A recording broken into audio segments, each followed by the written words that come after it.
Alright, so here we are for another unboxing, and today we're going to be looking at the Turnigy TGY-i10. Now this is a 10 channel radio with a 20 model memory, which should be more than enough for most people out there. However, if you do have a lot of planes and you want to expand on that memory, there is a memory card slot in behind the battery. You can insert a memory card in there and you can actually save additional models onto that card if you wish. Now, before we get talking about the radio itself, I'm going to very quickly show you just some of the things that you get in the box along with this guy. So first and foremost, of course, you do get your receiver. Now this is a 10 channel receiver, so you can hook up most aeroplanes. You should be able to hook up with this without any problems at all. If you have flaps, landing gear, tow cables, drop tanks, you should be fine with a 10 channel receiver there. There is a trainer cable, so if you have two of these radios, there is a port back here. If I lift this up, you'll see here there's a little port. This is for your trainer mode, so you can actually have two radios connected up to each other. I've never done it myself, so I don't know how well it works or how complicated it is to set up. Underneath here is your little charging port, which I'll show you the cable for that. Which is this guy here, so you do get a charging cable, of course, because this does use a rechargeable battery. It doesn't use AA's or anything like that, so that's the battery that it comes with, and you can get additional batteries for it if you wish.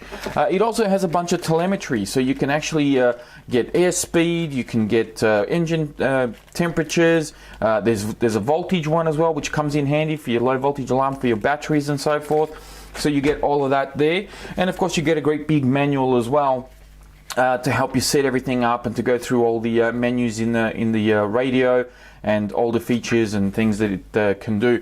Now, I'll quickly put this aside and I'll talk to you guys a little bit about this radio and why I got this one.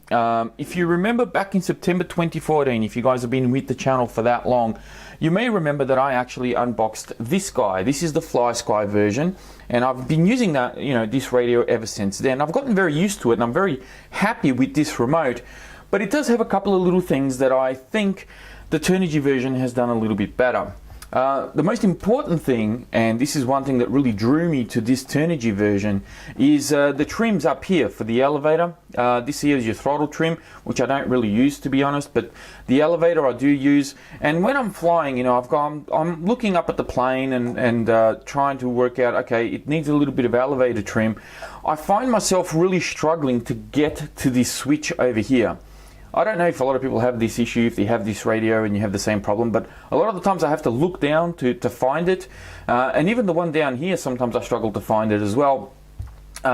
Purely because my thumb sort of naturally just goes back to this corner over here that you can see. So that's just the way that it works, right? That's just me. Now, with this radio, as you can see already, the trim buttons are all in one position. So all I have to do is drop my thumb and I already know which buttons I need to press and what it is that I need. So this is my elevator and that's my aileron trims there. Now, I did get the Mode 2 version. You can, of course, get a Mode 1 if you fly Mode 1, so that's entirely up to you. Now, another thing that I noticed, and this is something that I didn't know about until I actually got the Turnigy in my hands, the size of the radios are a little bit different. So I'll quickly do a bit of a side-by-side comparison here so you guys can see. So you can see that the FlySky version is a little bit taller, not by much though, but it is a little bit taller. And I'll very quickly just drop them on their side here. And hopefully you guys can see that these are a little bit different in width as well. So this one is the Turnigy one's a little bit more compact, and even in the thickness of them, if I'll get my arm out of the way here, you may be able to see, if I can line them up, you may be able to see that the Turnigy one's a little bit bulkier. Now, it may not look like much on screen, but it does have a slightly squarer edge. And they do have a nice rubber kind of grip on the back of the radios here. This one is very much the same as well. It does have a rubber grip, but it's a lot more rounded. It feels very thin. It feels very light. Both radios are actually very light. And look, I don't have a problem with the grip of this, but after holding this one in my hand, I just find that it feels my hands a little bit more. I feel a little bit more, I don't know, more like I have a better grip on the radio for some reason. And look, it's just a personal preference. Some people may like the grip on this one better. Others might go for this one. I don't think either one of them is wrong or better than the other in that regard. Now, also in regards to the switches, you can see that these little knobs here, you know, they pop out on both radios. You can push them in and out if you want, and you can assign all sorts of things to these little knobs if you want to. And the switches here are all the same, except they've swapped a couple of them around. To give you an example, this one here is a 3-position switch, so you've got 1, 2, 3. And on this one, it's just a 2-position switch. However, there is a 3-position switch on this corner, so you go 1, 2, okay, and the 3 is obviously the first position, so you got 1, 2, 3, and that's the 3-position switch here. But on this side, it's just a single 2-position switch. That's all it is. They've done the same thing here on this corner, so the 3-position switch is actually on the end, and on this one, the 3-position switch is actually inside here. This big one here is the same on both radios, so it just bounces back, so it's the same one there. And this is ideal for things like bomb drops, or, you know, releasing a tow cable or something like that. That's ideal for that sort of application, or whatever else that you deem suited for that particular switch. Both radios run on a rechargeable battery. Their batteries are interchangeable. If you want to get additional ones for your FlySky, you can use the Turnigy batteries. That's not a problem at all. However, the firmware is not interchangeable between the two radios, and the reason why I know that is because I know that Hobby King have actually got a firmware update for this radio on their website, and I tried to update it on my FlySky and it doesn't work. So I would assume that that would be vice versa as well. If I try to update the FlySky firmware onto this guy, it wouldn't work. However, this is another reason why I've sort of been drawn to this radio as well, is because I have not been able to find any firmware updates for my FlySky i10. It's got the same firmware that I got with it out of the box, whilst this one here is running the latest firmware that Hobby King have on their website. At least I'm assuming it is. And you know, they do have a link there if you do need to update your radio, or they'll put additional links on there should any more firmware updates happen in the future. So that's the reason why I've sort of been drawn to this guy. Now, I do have two radios that basically do the exact same thing. They're very much the same. The menus are all very much the same. They work the same way and everything. They just have a slightly different feel. And you might be wondering, why did I get another one of these? Well, quite simply, I don't like to have all my planes linked into one radio. And I do like the fact that the receivers are actually interchangeable between both of these radios. So whether I get a 10-channel receiver or a 6-channel receiver, I can link it up to either one of these radios. It's not a problem about that. The receivers talk to the radios just fine. And I've been doing that for quite some time, believe it or not. So I'm pretty happy with that, and I'll continue to use these radios for as long as I can. Now, very quickly, as I sort of find a couple of additional receivers that I have here, this is your basic sort of 6-channel receiver. I use these for a lot of my aeroplanes, and recently I've been getting these as well. Purely because the plugs come out through the side and not through the top. So on some aeroplanes, especially the smaller ones, you might find that this might actually be a little bit better to sort of tidy up your wiring, where the cables and everything sort of comes out through the side, whilst on others it doesn't really matter and you can just plug them in through the top.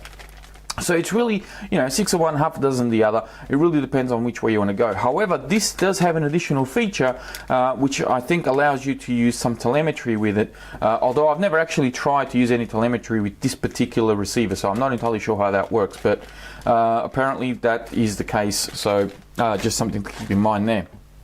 Now, I was going to show you some of the menus and everything else, and look, I will turn it on for you so you can have a bit of a look at how the menus actually look. Radio comes on like that, and you can see the main menu there. I'll see if I can put this on screen so it doesn't show too much reflection here. And I'll go through into the options menu here, and you can see a bunch of different things.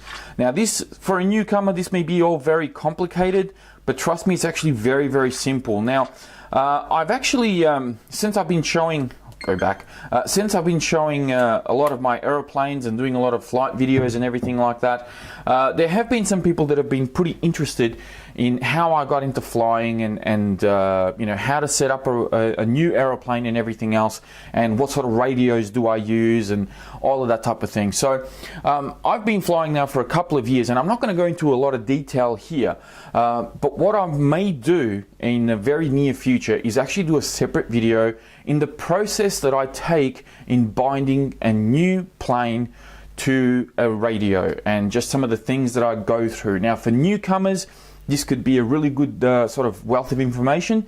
For some of you more veterans that have been flying for many years, and I've got a lot of people on who are subscribed to the channel, a lot of friends all around the world that have got, you know, have had dozens of airplanes, been flying for probably a couple of decades, and I've been learning a lot from these people. So if you are one of those people, I do appreciate your help, but I figured I may use this medium, this YouTube, to sort of pass on some of that information, not just from my own personal experience, what I've learned on my own, but also what a lot of people have taught me. And I may just pass some of that on. Now, I don't consider myself to be an expert. I've only been flying for a couple of years, but I do know enough to sort of give you guys a bit of a leg up if you're starting out and you want to know just some of the basics on how to set up a plane and what to look for, how to tune it and all this sort of thing. I may do a little bit of a quick video just showing you all of that information, and even take you through, you know, some of the menus on a radio like this, and how to set certain things up. Now, of course, if you're going to be using a Spectrum radio or Futaba radio, the menus are going to be completely useless to you, but the principle should be pretty much the same. You'll know what to look for, you'll know what to tune, you just have to learn how to use the menus in the radio that you have.